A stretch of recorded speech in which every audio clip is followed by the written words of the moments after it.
I want to talk about the sequence, the email that you will be sending them after you've done that first kind of discovery meeting that you've had with them. So the follow-up meeting from the initial virtual networking event that you had. So you attend the virtual networking, you get their contact information, you reach out to them, ask them to book a meeting, you have that meeting with them, you learn more about them. But they might not convert into a customer right away. So what you want to do is nurture that relationship, and email nurturing is great for that. So this is a typical email drip sequence that we would set up for ourselves or for our clients.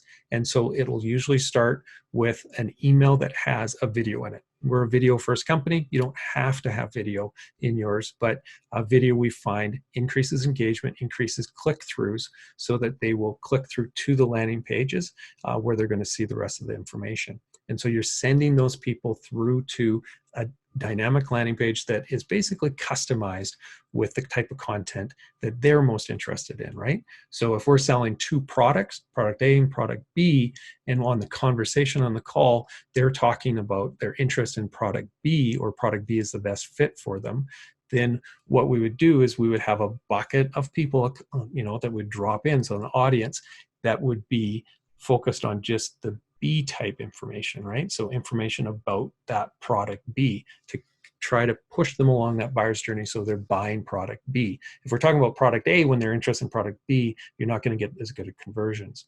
So that's where those dynamic landing pages come in. So depending on who you're sending the email to, the content on those landing pages are going to be slightly different. So in this case, we're going to be talking about product B essentially, right? So each time that they open one of those emails and click through on one of those emails and go to a landing page, if you're using an automated marketing tool, so such as HubSpot or Infusionsoft is another great example. There's tons and tons of them.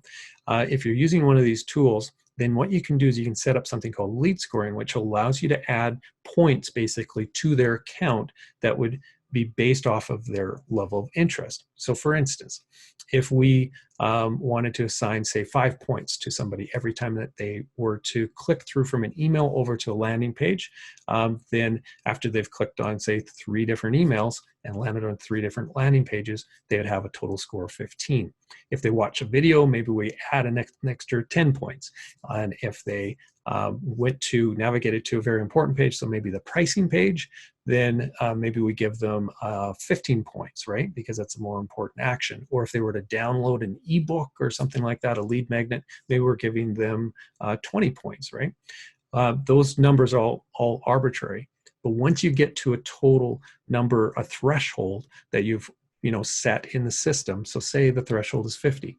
Once they've got to 50 points, they've done enough things that we think that they are likely more interested in the product than somebody who does less. And so they've likely got a better desire or an enhanced desire to purchase that product.